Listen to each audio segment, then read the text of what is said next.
Ang kwento ni Tomby. Ang kwentong ito ay hango sa totoong buhay. Mula ito sa isa nating tagapakinig. Naitago na lang natin sa pangalang Onat. Walang eksaktong taon. Magallaon, Negros Occidental. Sa bawat pamayanan, may kwento ng isang nilalang na kinakatakutan o hindi naman kinakagiliwan. Meron ding iginagalang dahil ito ang nagsisilbing tagabantay ng kanilang gubat o hindi naman kaya nagpapayabong ng ani. Ang kwentong inyong matutunghayan ay tungkol sa isang nilalang na walang sino man ang nakakakilala.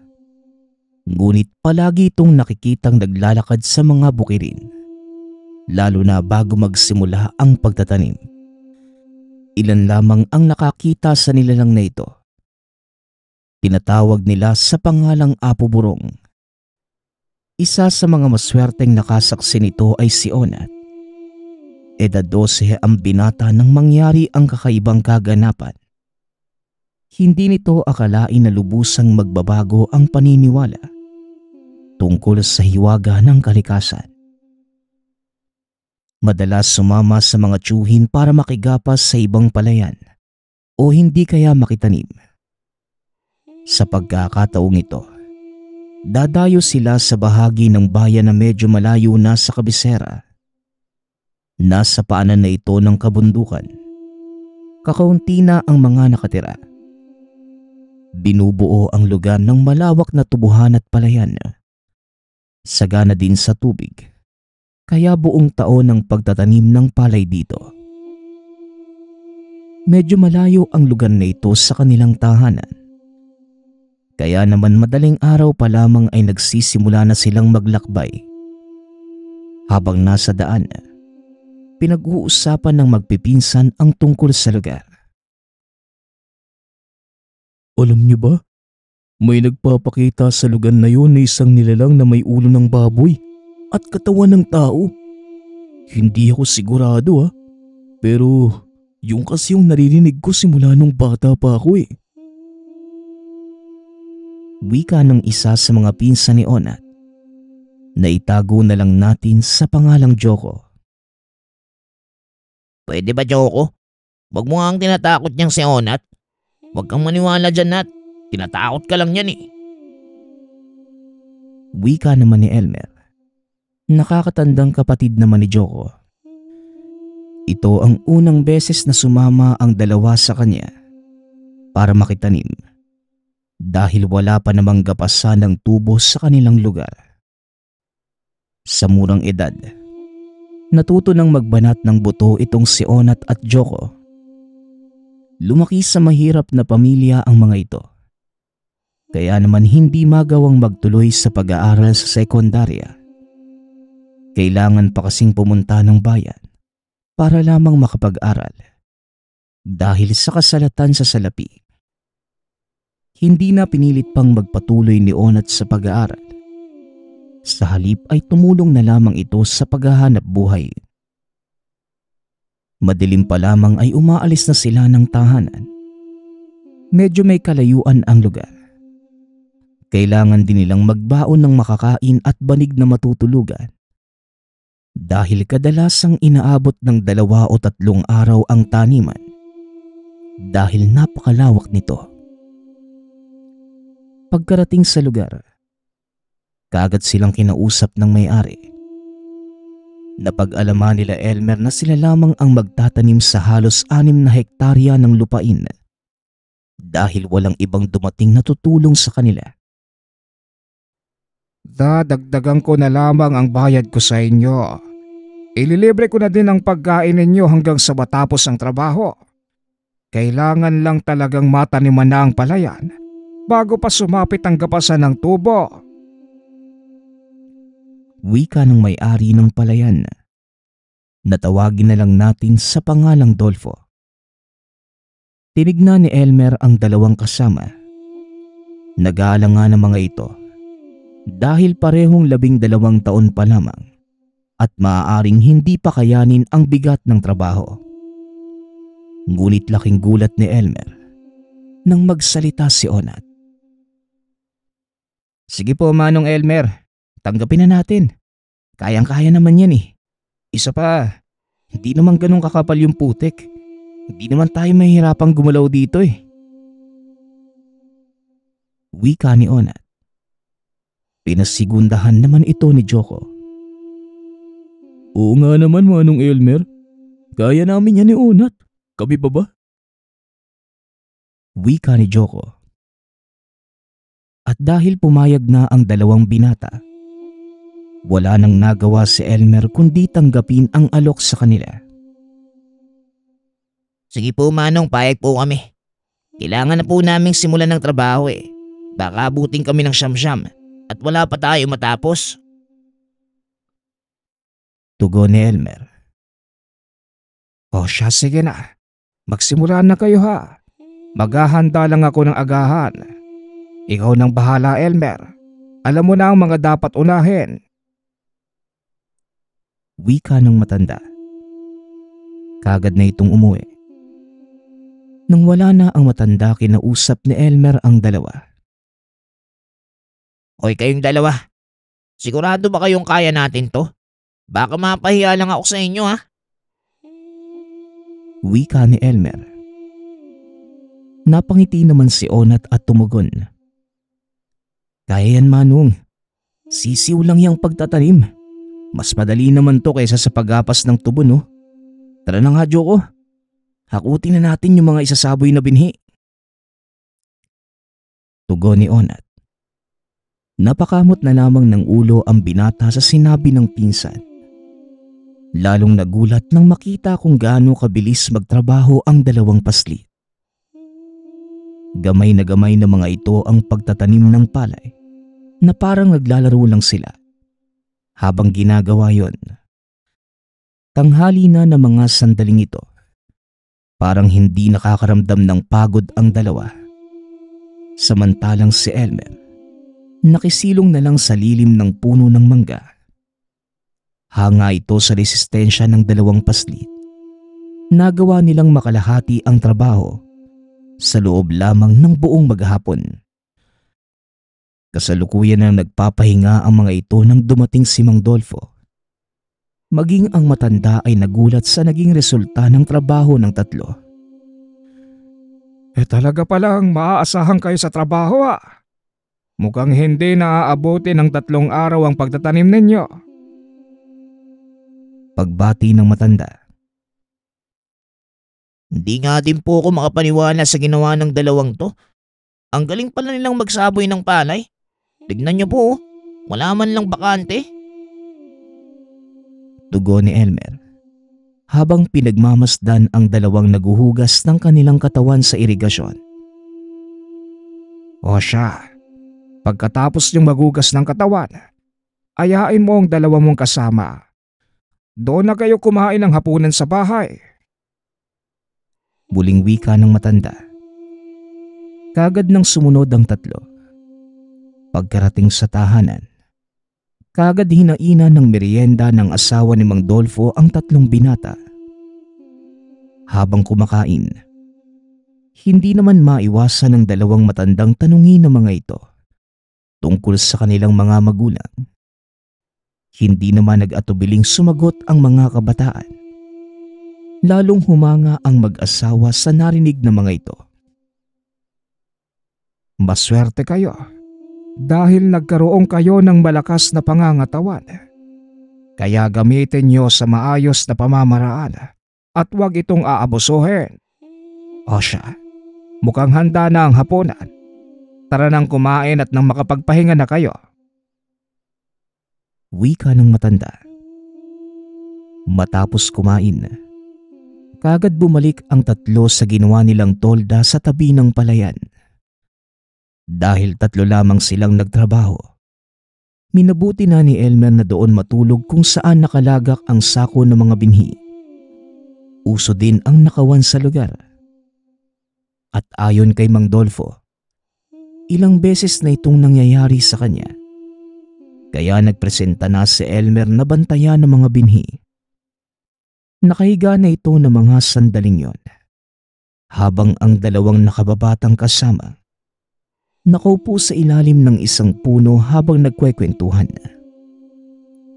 Dahil sa pagod, kagad nang nakatulog si Elmer. Ilang segundo ang nakalipas, nahiga na din sa tabi nito ang nakababatang kapatid na si Joko. Samantalang si Onat naman, nanatiling nakaupo sa ilalim ng puno habang pinagmamasdan ang kalangitang puno ng bituin. Ngunit sa hindi inaasahang pagkakataon, may isang imaheng dumaan sa kanyang harapan. Kinusot pa ng binata ang mga mata sa pag-aakalang bunga lamang ito ng antok. Ngunit nang muli itong dumilat, naroon pa din ang nilalang na tila marahan itong naglalakad patawid sa malawak na palayan. Dali-daling nilapitan ni Onat ang dalawang pinsan para gisingin. Ngunit napakahimbing na ng tulog ng mga ito, at kahit na anong gawin niyang pagyugyog, hindi na sumasagot ang dalawa. Dahil sa takot, hindi na muling lumabas pa ng tolda si Onat. Pinilit na lamang makatulog. Ngunit habang nakahiga, hindi na mawala sa isipan nito ang malaking figura ng nilalang na nakitang naglalakad sa gitna ng palayan. Halos hindi makatulog si Onat ng gabing yun. Kaunting kaluskos lamang ay nagigising ito. Napapatingin sa labas ng tolda. Kinabukasan, maagang nagising ang dalawang pinsan. Laking gulat ni Elmer nang makita ang malalaking bakas ng paa sa gawing dulo ng taniman. Mabuti na lamang at hindi pa nasasabuyan ng binhi ang gawing yon. Kaya naman wala silang naging problema. Ilang sandali pa ay nagising na din si Onat. Kasalukuyang nagpapakulo ng tubig para sa kape si Elmer. Naupo si Onat sa tabi ni Joko. Kagad natanong ni Elmer ang binata. Onat, napansin mo ba kung anong hayop yung dumaan kagabi doon sa gawing dulo ng taniman? Kaninong kalabaw kaya yung dumaan doon? Wika ni Elmer. Nakatulala lamang si Onat na mga sandaling yon. Dahil na din sa kakagising pa lamang, hindi pa nababalik sa tamang wisyo ang isipan ng binata. Saka pa lamang ito nakasagot ng tapikin ni Joko ang kanyang balikat. Uy Onat, tinatanong ka ni Manong Elmer. Ikaw naman ang nahuling natulog kagabi. Nakita mo ba kung anong hayop ang dumaan sa gawing dulo ng taniman? Wika ni Joko. Biglang naalala ni Onat ang nakita nung nakaraang gabi. Kagad itong kwinento sa dalawang pinsan. Kaya kung kayo ginigising kagabi, may nakita ako naglalakad patawid sa palayan. Kaso hindi naman kayo magising-gising eh. Wika ni Onat. Nagkatinginan ang magkapatid dahil wala namang naramdaman ng mga ito. Hindi ka naman namin naramdaman kagabi. Pero ano ba yung nakita mo? Tanong ni Elmer. Hindi ganong kalinaw eh.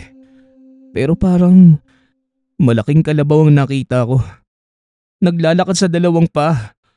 Makailang beses ito nagpabalik-balik na parang may kung anong hinahanap eh. Tugon ni Onat. Pinagtawanan ni Elmer at Joko ang binata sa pag-aakalang gumagawa lamang ito ng kwento para takutin sila. Ngunit nagsalita si Mang Dolfo na labis namang ikinagulat ng tatlo. Hindi gumagawa ng kwento si Onat. Totoong may ganong nilalang dito. Ang tawag sa kanya ng mga tao, Apo Burong. Wika ng matanda. Hindi malinaw kung ano talaga ang itsura ng nilalang. May ilang nakapagsabi na may ulo ito ng baboy at may katawan ng tao na halos 10 talampakan ng taas. Malaki ang pangangatawan na punong-puno ng balahibo. Naglalakad ito sa mga palayan sa tuwing magsisimula ang taniman ng palay o hindi naman kaya ang pagpapagapas ng tubo sa lugar. Sinasabing nagdadala ng swerte ang nilalang na ito sa mga taong naniniwala sa kanya.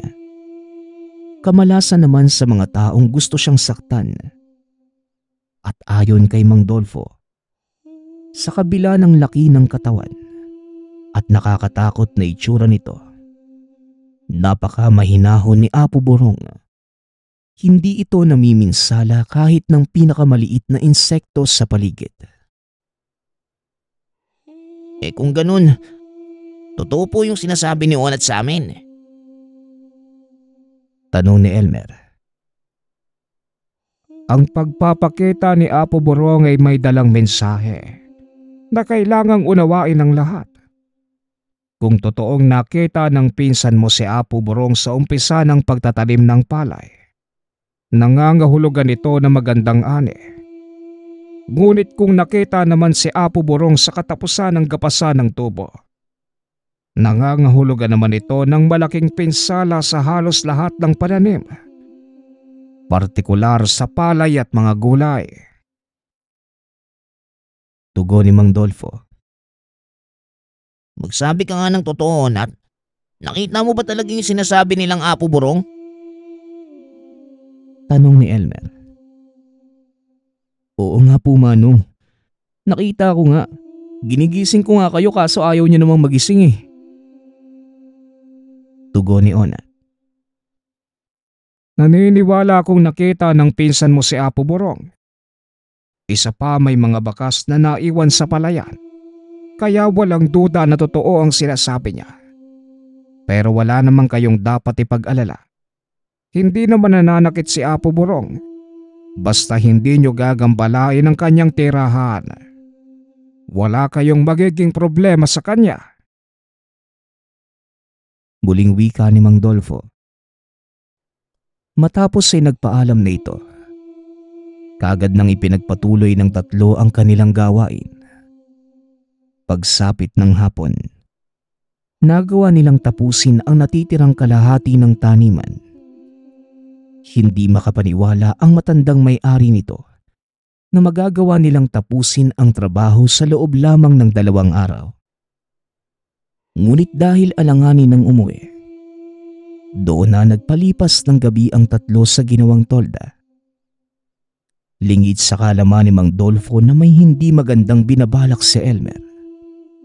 At ng mga sandaling yun, nanatiling gising si Onat sa pagbabaka sakaling muling makita ang sinasabing si Apo Borong. Hindi nga nabigo ang binata dahil sa kalagitnaan ng pagbabantay nito. Muling nagpakita ang nilalang. Sa pagkakataong ito, ginising ni Onat ang pinsan at kagad naman itong bumangon. Nanlaki ang mga mata ni Elmer nang makita ang napakalaking nilalang. Napatingala si Elmer dahil napakatangkad nito at sa mismong harapan pa nila ito dumaan niya. Hindi ka nga nagsisinungaling. Pero kailangan natin kumuha ng patunay. Dali-daling tumayo si Elmer. Bit-bit ang itak. Sinubukan itong habulin ang nilalang para sana pumutol ng kapirasong balahibo bilang patunay. Ngunit pinigilan ito ni Onat. Sa kadahilan ng walang dapat ibang makaalam na nakikita nila si Apo Borong. Yun na nga eh. Paano may maniniwala sa mga sasabihin natin kung wala tayong patunay? Wika ni Elmer. Hindi naman kailangan ng patunay, Manong eh. Dahil hindi kailangang malaman ng iba na nakikita natin si Apo Borong. Tugon ni Onat. Ngunit sadyang matigas ang ulo ni Elmer. Itinulak ang pinsan palayo at dali-daling hinabol ang malaking nilalang. Nang malapit na ito sa paa ni Apo Borong, Pumutol ito ng ilang balahibo sa binti ng nilalang na siyang pinakamalaki nitong nagawang pagkakamali. Naramdaman ng nilalang ang ginawa nito, dahilan para matakot at kumaripas ng takbo papasok ng kabundukan. Mabilis namang bumalik si Elmer sa kinaroroonan ng mga kasama. Sinabihan ang mga itong iligpit ang lahat ng mga gamit. Dahil ng gabi ding yun, aalis sila sa lugar. Ngunit tumutol si Onat. Delikado na ang maglakbay pabalik sa kanilang baryo. Hindi ko alam kung ano ang iniisip mo, Manong. Pero pasensya na. Hindi ako sasama sa iyo pagbalik sa baryo natin. 10 oras na ng gabi at napakadelikado ng daan. Wika ni Onat. Bahala ka kung hindi ka sasama. Basta kaming dalawa ni Joko. Aalis na dito. Tugon ni Elmer. Ngunit hindi rin pumayag si Joko. Nagpa siya din itong magpaiwan kasama si Onat. Hindi din po ako sasama, Manong. Dito na po muna ako kasama si Onat. Magpapalipas na lang kami ng gabi bago bumalik sa baryo. Wika ni Joko. Bahala kayong dalawa. Basta ako. Aalis na sa lugar na ito. Ayoko mapahamak. Tugon ni Elmer. Nauunawaan ni Onat ang pinsan. Dahil alam niyang may kapalit ang ginawa nitong kalokohan. Sinubukan pa din niya itong kumbinsihin na itago na lamang ang mga nalalaman. Ngunit sadyang mapilit si Elmer na kailangang malaman ng nakararami ang tungkol sa nakitang nilalang. Karapatan ng lahat na malaman ng tungkol sa nilalang na ito. Paniguradong kikita ako ng malaki sa oras na mapatunayan ko sa lahat na totoo ang sinasabing si Apo Burong.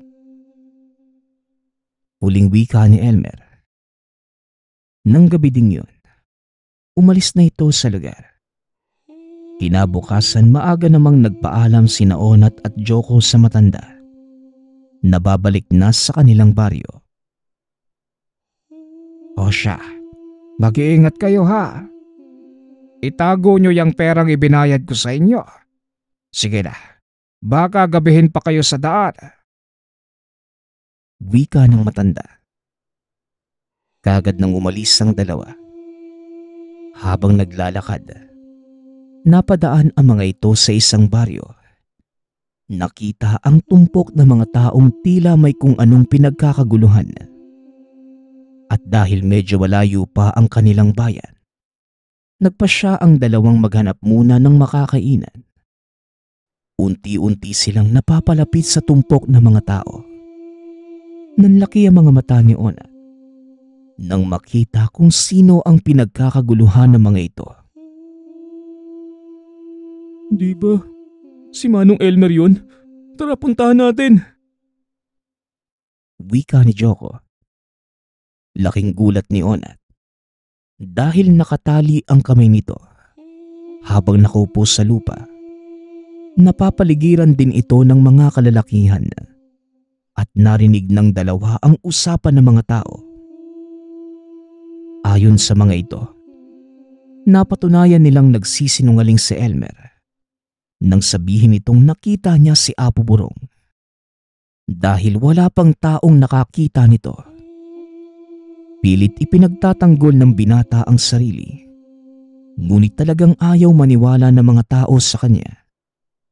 Mabuti na lamang at hinayaan siyang makalis ng mga ito at binalaang wag nang uulitin ang paggawa ng kwento tungkol sa mga nilalang.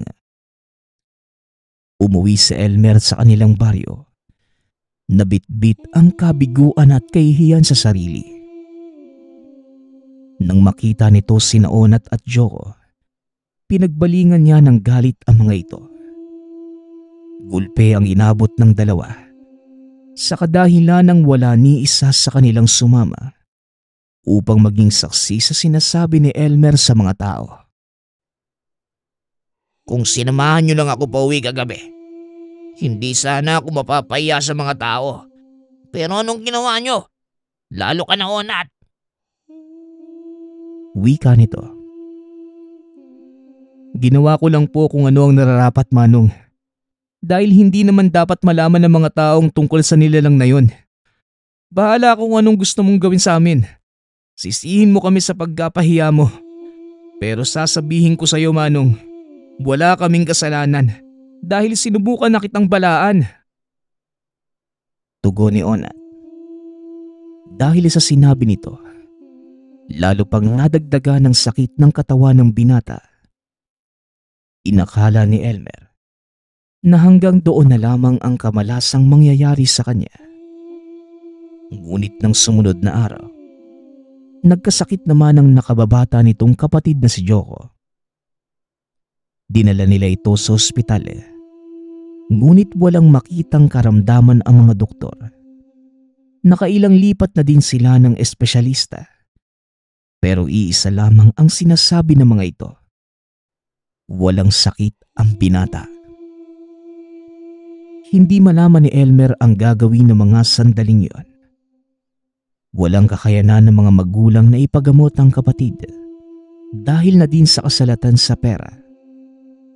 Maging sina Onat, wala ding magawa sa ganung sitwasyon.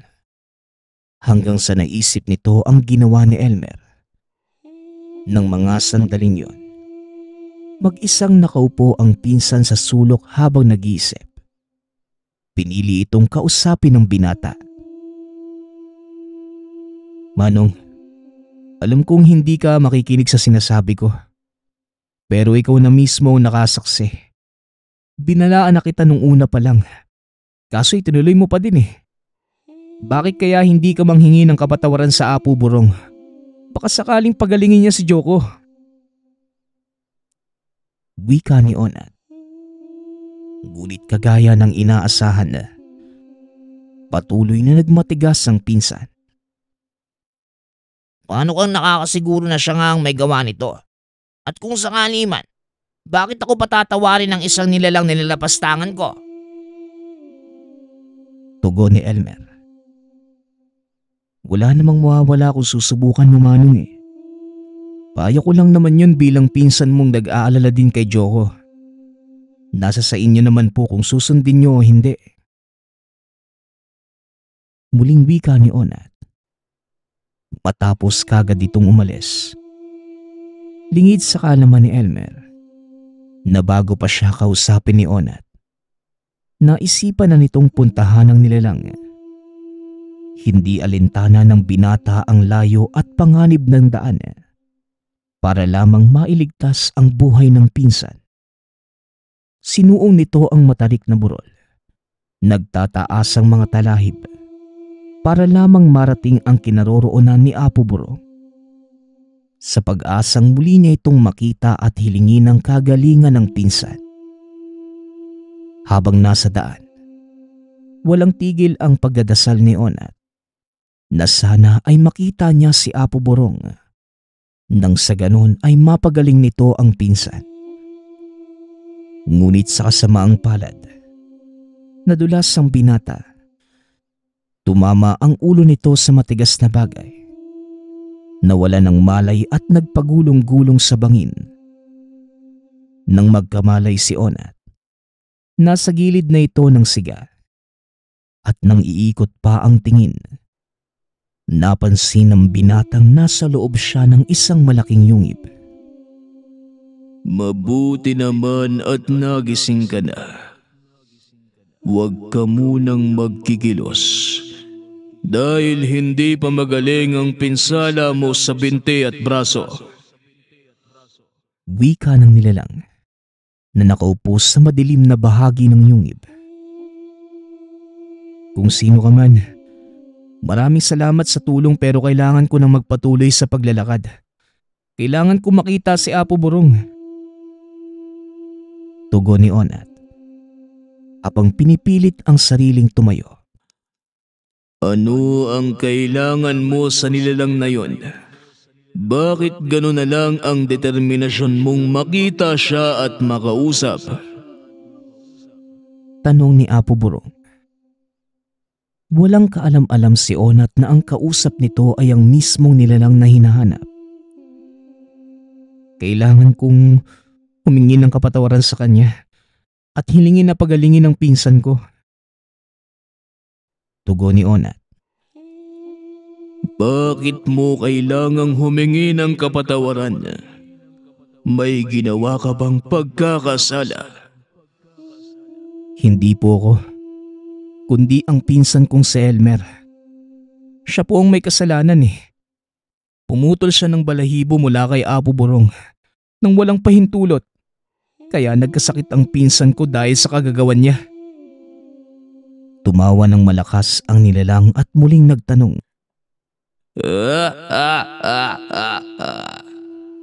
Wala ka naman palang kasalanan. Bakit ikaw ang humihingi ng tawad? Saka gaano ka kasiguradong kaya kong pagalingin ang pinsan mo? Tanong ni Apo Burong. Hindi makasagot si Onat ng mga sandaling yun. Hinahayaan lamang siya ng nilalang na magsalita.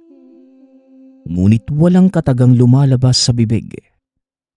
Sa hindi malamang dahilan, nahirapan itong sagutin ang tanong ng nilalang. Magpahinga ka muna habang iniisip ang kasagutan sa aking mga tanong. Wika ng nilalang. Kagad itong naglakad palabas ng yungib. Hindi alam ni Onat na yun na pala mismo ang hinahanap na nilalang. Muling nahiga ang binata at inisip ng mabuti ang mga katanungan nito. Hanggang sa muli siyang nakatulog. Pagmulat ni Onat, napansin nito ang napakadaming prutas na nakalapag sa tabi. May isang tuhog din ng inihaw na isda at mga pinakuluang kamote. Kumain ka nang magkaroon ka ng lakas sa paglalakbay mo pabalik. Wala nang kwenta pa ang misyon mo, bata. Hindi na din magtatagal pa ang pinsan mo. Wika ng nilalang. Dahilan para mapatayo si Onat at muling magtanong. Ano pong ibig niyong sabihin? Paanong walang kwenta? Kailangan ko lang pong hanapin si Apo Burong at hingi ng tawad ang pinsan ko. Mabait naman po ang Apo eh. Kaya paniguradong didinggin ako nun. Tugon ni Onat. Tumawa ang nilalang dahil sa napaka-inosenteng pananagot ng binata. Hindi mo alam ang sinasabi mo. Bakit? Nakasalamuha mo na ba ang nilalang na yun para sabihin sa aking mabait siya? Tanong ni Apo Burong. Hindi pa. Pero naniniwala ako sa kwento ng mga nakakatanda. Ang sabi nila, nagbibigay ng swerte si Apo Burong sa mga taong naniniwala sa kanya. Naniniwala naman ako eh. At ako lang ang tanging nakakita nung dumaan siya sa palayan ni Manong Dolfo. Tugon ni Onat. Tumahimik ang nilalang na mga ilang segundo. Muling sinabihan si Onat na kumain. Kumain ka na ng makabawi ng lakas. Alam kong malayo pa ang lalakbayin mo. Kailangan mo ng enerhiya para gumaling ang mga sugat mo sa katawan. Wika ng Apo. Kagad na din itong tumayo. Ni minsan ay hindi nakita ni Onat ang mukha nito. Ngunit sa hindi malamang kadahilanan, walang nararamdamang takot ang binata sa nilalang na ito. Matapos kumain, muling nakatulog si Onat. Pagkagising nito ay nabalot na ng mga dahong gamot ang braso at binti. Iniikot ng binata ang tingin sa paligid. Napansing wala na ang nilalang. Nahagip ng tingin nito ang isang sangang tila sinadyang gawing saklay.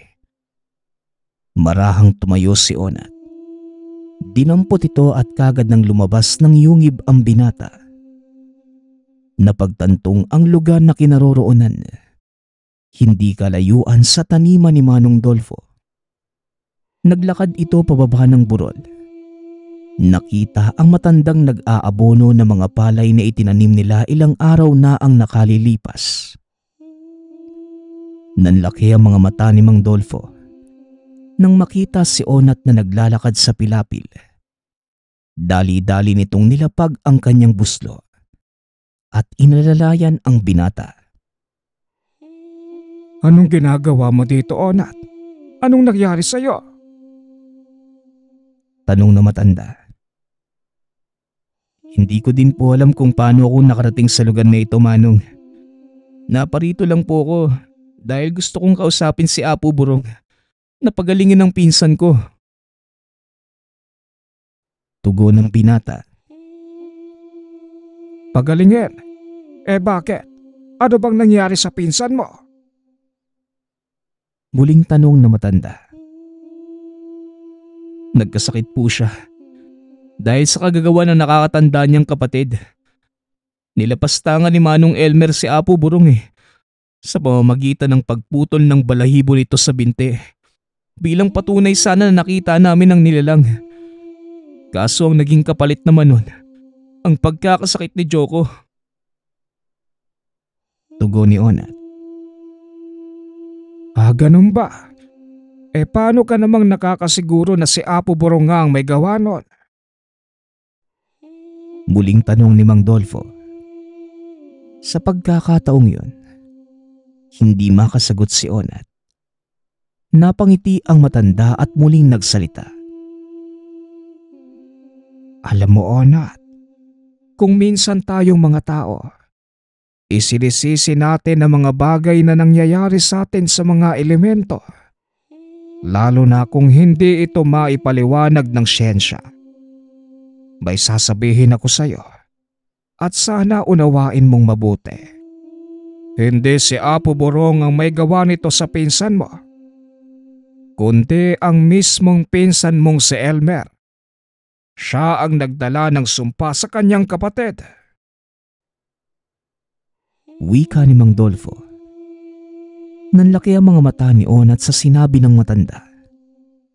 Lalong gumulo ang isipan nito dahil hindi niya lubos maipaliwanag ang dahilan kung paanong si Elmer ang nagbigay ng sumpa sa kapatid. Pero paano naman pong nangyari yun, Manong? Hindi wala naman. Biglang natigilan sa pagsasalita si Onat dahil naalala nito ang ginawa ni Elmer. Alam ni Mang Dolfo na napagtantunan ng binata ang nangyayari. Alam kong nauunawaan mo na kung anong ibig kong sabihin. Ngayon, humayo ka at bumalik sa inyong mga kaanak. Kausapin mo si Elmer na ibaon ang pinutol na balahibo ni Apo Burong at paniguradong gagaling ang pinsan mong si Joko. Wika ng matanda. Dali-daling tumayo si Onat at nagsimulang maglakad pauwi. Bandang hapon na nang makarating ito sa tahanan nila Elmer. Nakita nitong naghahanda na ang mga magulang para dalhin si Joko sa syudad. Dadalhin nila tatay sa syudad si Joko. Hindi na siya kayang gamutin ng mga doktor dito sa atin. Wika ni Elmer. Hindi na kailangan dalhin pa si Joko sa syudad. Alam ko na ang paraan para magamot ang sakit ng kapatid mo, Manong. Tugon ni Onat. Napalingon naman si Elmer. Nagtataka sa sinabi nito. Anong ibig mong sabihin? Paano mong nalaman? Tanong ni Elmer. Maniwala man po kayo sa hindi. Nakausap ko si Manong Dolfo at ang sabi niya sa akin, kailangan mo lang ibaon ang balahibo ni Apo Burong. Kasama ang ambisyon mong yumaman gamit ang balahibo. Dinggin mo ang sinabi ko, Manong. Ito lang ang paraan para maalis ang sumpa kay Joko. Tugon ni Onat. Nung una ay hindi pa naniniwala si Elmer sa sinasabi nito. Ngunit kalaunan, nakumbinsi din ni Onat ang pinsan Dali-daling kinuha ni Elmer ang balahibo ni Apo Burong. Dinala ito sa likod ng tahanan. Nagukay ng butas. Ibinalot sa pulang tela ang buhok ng nilalang. Matapos ay inilagay ito sa hinukay na butas. Sana lang magkatotoo ang sinabi mo, Onat. Dahil wala na kaming ibang maisip na paraan para magabot ng kapatid ko. Wika ni Elmer. Magtiwala ka lang, Manong. Hindi naman magsisinungaling sa akin si Manong Dolfo eh.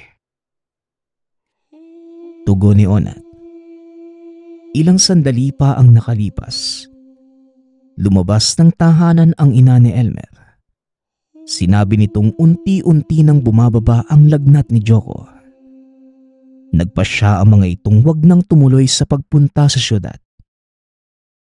Kinabukasan, unti-unti nang nagkamalay ang binata. Sa paglipas pa ng mga araw, kusa na itong gumaling.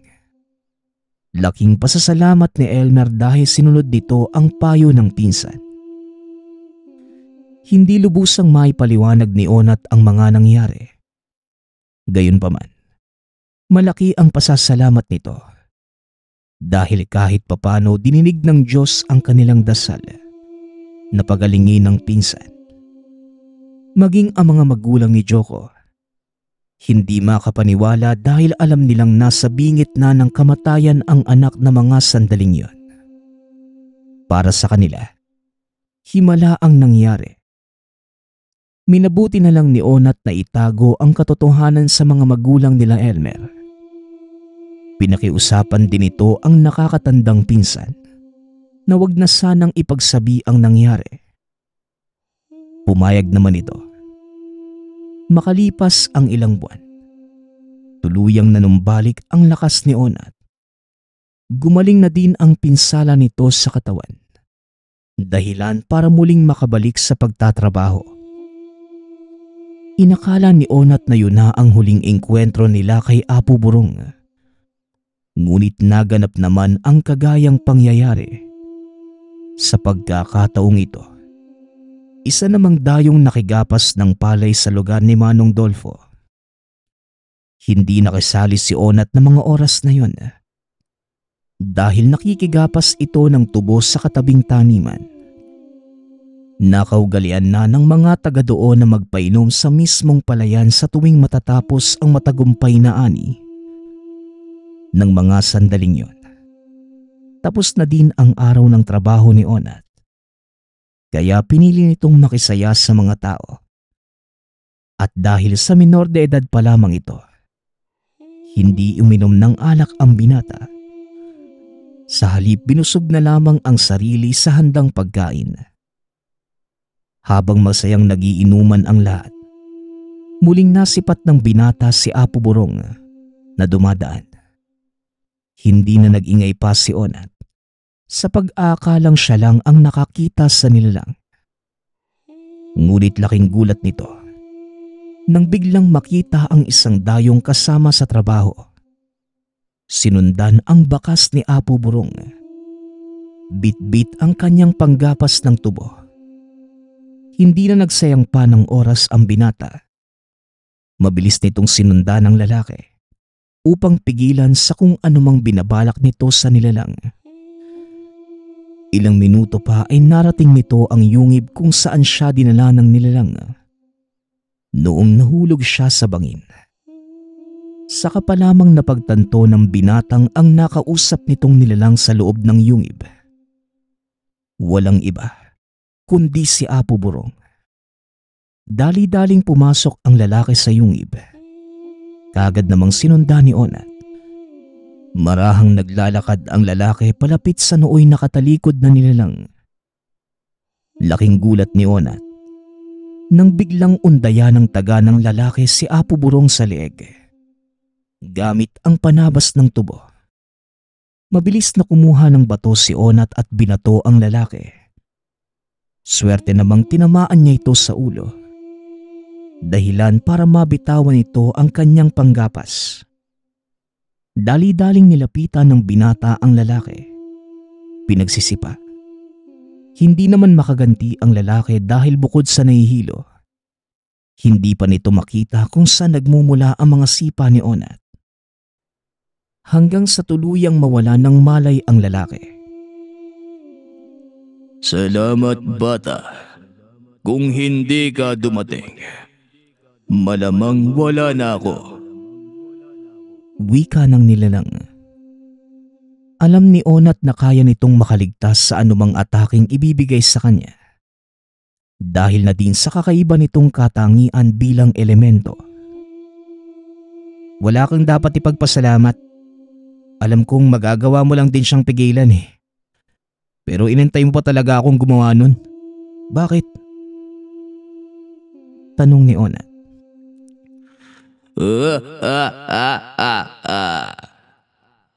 Sinisigurado ko lang na handa kang tumulong sa mga nangangailangan.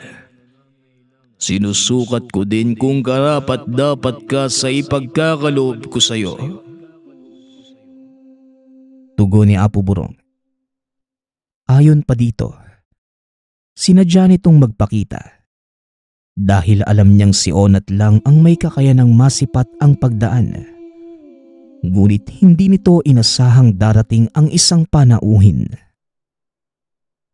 Pagsubok? Bakit naman po? Ano po bang ibibigay niyo sa akin? Tanong ni Onat. Isang mahalagang bagay bata na walang sino man ang maaaring makalam. Tandaan mo lang ang sasabihin ko sa iyo. Gamitin mo ang bagay na ito sa kabutihan at hindi para sa pansariling kapakanan. Tugon ng Apo. Inilabas nito ang maliit na sisidlang gawa sa balat ng hayop. Inilapag ito sa harapan ni Onat. Nanlaki ang mga mata ng binata nang makita kung ano ang laman ng sisidlan. Isa ba to sa mga pagsubok niyo sa akin? Alam kong alam mo nakapos ako sa buhay. Bakit mo naman ako bibigyan ng isang supot ng ginto? Tanong ni Onat. Tumawa ng malakas ang nilalang at naupo sa tabi ng binata.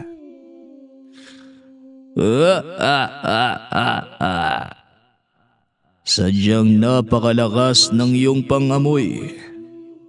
Oo, tama ka. Isa nga itong pagsubok. Gusto kong subukan kung masisilaw ka sa salapi. Pero sa halip na kunin ito, hindi mo ginawa. Patuloy lamang nakarapat-dapat ka nga sa kayamanang ito. Kunin mo ang supot.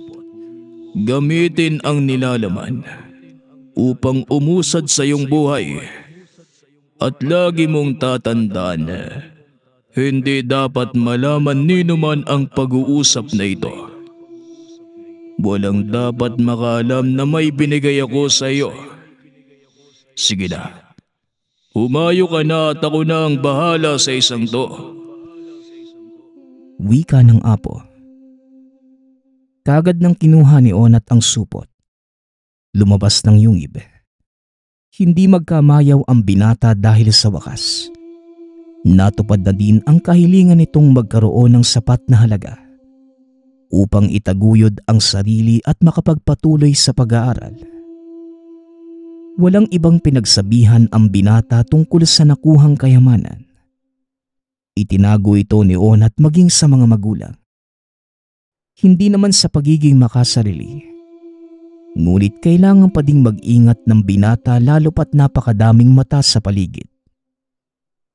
Isang maling kilos, paniguradong sila ang magiging sentro ng usapan ng mga mamamayan. Nagdahilan na lamang si Onat na magtrabaho sa bayan para lamang pumayag ang mga magulang nito. At kada linggo, umuwi ang binata na may bitbit na pagkain para sa ama't mga kapatid. Sa paglipas ng ilang taon, nagawang magtapos ni Onat sa pag-aaral. Nagawa nitong magpatuloy sa kolehiyo. Nagtapos ng kursong agrikultura. Nakakuha ng magandang trabaho at kagaya ng pinangako sa sarili, tinulungan ng binata ang mga pinsan upang umangat sa buhay. Kalaunan ay nakabili ng sariling lupang sakahan ng binata. Hindi kalayuan sa lugar ni Mang Dolfo. Natuwa naman ang matanda. Nakita nito kung paanong unti-unting umangat sa buhay si Onat, maging ang mga pinsan. Kalaunay binunyag nito ang sikreto sa matanda. Malaki po ang tiwala ko sa inyo, Manong Dolfo. Alam kong hindi nyo ipagsasabi ang lahat ng mga nalalaman nyo tungkol sa akin. Wala kang dapat alalahanin, iho. Ibabaon ko sa hukay ang sikreto mo. Ilang taon na lang din naman ang ilalagi ko sa mundo. Kaya wala kang dapat ipag-alala. Maraming salamat, Manong. Siya nga po pala, may munti po akong regalo sa inyo. Pag-uusap ng dalawa. Inilabas ni Onat ang isang malaking sobrang naglalaman ng mga papeles. Iniabot niya ito kay Manong Dolfo. Halos maluha ang matanda nang mabasa kung ano ang nilalaman. Buong buhay kong hinangad ang bagay na ito, Onat. At hindi ko akalaing ikaw ang tutupad nito para sa akin. Sa wakas, nagkaroon na din ako ng tituladong lupa. Nakakalungkot lang dahil hindi ko na ito matatamasa ng matagal. Wika ng matanda. Wala po kayong dapat ipag-alala, Manong. Alam ko po kung ano ang inaalala ninyo. Kaya nga po may isa pang kasunduan sa likod niyan eh. Kailangan ninyo yung lagdaan. Yun naman ay kung papayag po kayo. Tugon ni Onat. Binuklat na matanda ang papeles. Nakita ang isa pang kasunduang nagsasaad ng paglapit ng pagmamayari ng buong lupain sa pangangalaga ni Onat sa oras na mawala ang matanda. Tuso ka talagang bata ka. Palagi mong inuunahan ang pagpapasya ko. Syempre naman, pumapayag ako. Wala naman akong ibang pagkakatiwalaan sa lupain ko, kundi ang taong lubos ang nakakaunawa ng mga bagay-bagay tungkol dito. Wika ni Manong Dolfo. Kaagad nilagdaan ang kasunduan. Pero habang nabubuhay kayo, Manong, gusto ko pong malasap ninyo ang bunga ng iyong pinaghirapan. Tara po, magbihis kayo. Pupunta po tayo ng syudad. Wika ni Onat. Ginawa ng binata ang lahat para makatulong sa matanda. Ganon din sa ilan pang kaanak nito. At sa tulong ng nakuhang kayamanan, nagawang pagyabungin ni Onat ang industriya ng agrikultura sa lugar. Inilaan ng binata ang buhay sa pagtulong sa mga taga-roon na kahit sa maliit na bagay lang, nagkaroon ng kaunting ginhawa ang mga ito.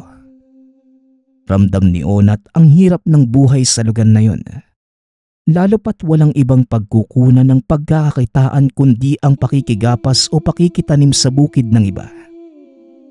Sa tulong ng lokal na pamahalaan, nagpatayo ng kooperatiba ang binatang naglalayong magbigay ng pondo sa mga mahihirap nitong kasapi upang magsimula ng maliit na negosyo. O hindi kaya, ipangtustos sa mga gastusin sa kanilang bukid. Masasabing naging maswerte sa buhay si Onat dahil pinili nito ang tamang landas. Ang kwentong ito ay naging inspirasyon sa lahat ng taga-Magalyon. Nakakalungkot lamang na halos hindi na siya kilala ng mga kabataan sa henerasyong ito. Ngunit kung mababasa lamang ninyo ang mga bagay na naisulat tungkol sa kanya, masasabi niyo, dapat tularan si Onat. Nawa ay nagustuhan niyo ang naging kwento ng buhay ni Onat at ng kanyang kaibigang Engkanto. Bagaman hindi nalaman kung anong uri ng nilalang, nagawa naman itong pangalanan ng binata bilang Apo Burong. Nagpapasalamat nga pala ako sa nagpadala ng ating kwento. Naway nagustuhan niyo ang inyong napakinggan Nagpapasalamat din ako sa lahat ng patuloy na nakikinig at sumusuporta sa ating channel.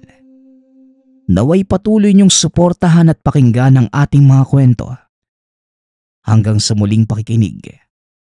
Paalam.